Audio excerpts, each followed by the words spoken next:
Some say don't fear the enemy that attacks you, but the fake friend that hugs you. Through a series of baseless allegations, Canadian Prime Minister Justin Trudeau has turned out to be that friend for India.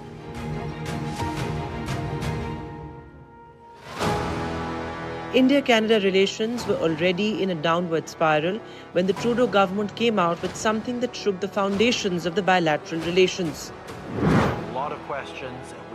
In October, the Trudeau government named the then Indian High Commissioner to Canada, Sanjay Verma, and several other diplomats as persons of interest in the investigation into the killing of Khalistani terrorist Hardeep Singh Nijjar. It is obvious that the government of India made a fundamental error in thinking that they could engage in supporting criminal activity against Canadians here on Canadian soil, whether it be murders or extortion or other violent acts. No country, particularly not a democracy that upholds the rule of law, can accept this fundamental violation of its sovereignty. Rejecting the claims, India said that Trudeau's hostility to India has long been in evidence, and his government has consciously provided space to violent extremists and terrorists to harass, threaten and intimidate Indian diplomats and community leaders in Canada.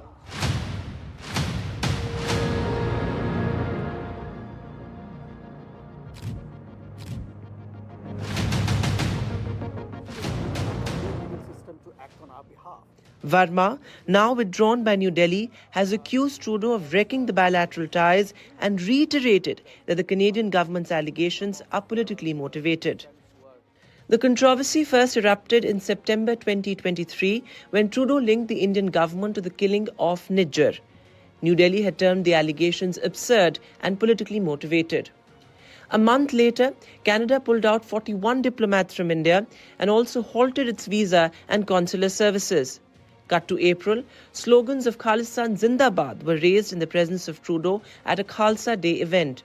In July, a temple in Canada's Edmonton was allegedly vandalized by pro-Khalistan activists.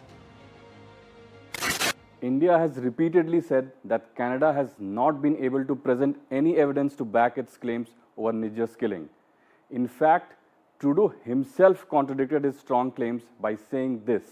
Their asks of us was, well, how much do you know? Give us the evidence you have on this. And our response was, well, it's within your security agencies. You should be looking into how much they know. You should be engaging. It's, oh, no, tell us what you know. Show us the evidence. And at that point, it was primarily intelligence, not hard evidentiary proof. The hullabaloo around the whole controversy has deeply affected Trudeau's popularity. Consider this. According to a survey, nearly 40% of Canadians feel that the Trudeau government hasn't properly handled the bilateral relationship with India. To add salt to the wound, the poll also found out that 39% of Canadians believed that ties wouldn't improve till Trudeau was the Prime Minister.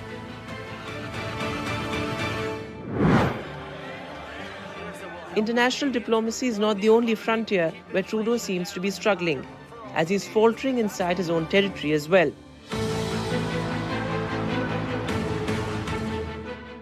His Liberal Party looks set to lose power early next year after more than 9 years in office.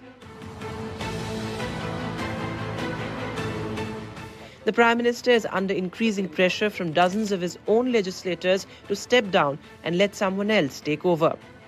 Voter fatigue as well as anger over high prices and a housing crisis seem to be driving the discontent towards the embattled leader. Trouble from within the party came to the fore when his deputy and the then finance minister resigned this month, citing differences in opinion over fiscal policies. That's not all. There's also a Donald Trump factor in the mix. as the incoming US president has threatened to slap 25% tariffs on all goods imported from Canada unless the country stops illegal immigration into the country.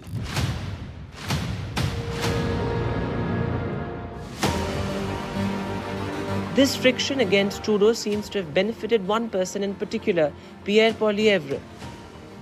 Polls suggest that the opposition leader is a preferred choice for Prime Minister, with many Canadians believing Trudeau should resign. The Canadian Prime Minister seems to be on borrowed time. The clock is ticking away faster each day. The question that remains is how long he can delay the inevitable of vacating his chair, a chair that seems to be riddled with thorns. This is Vishal Vivek for NDTV World.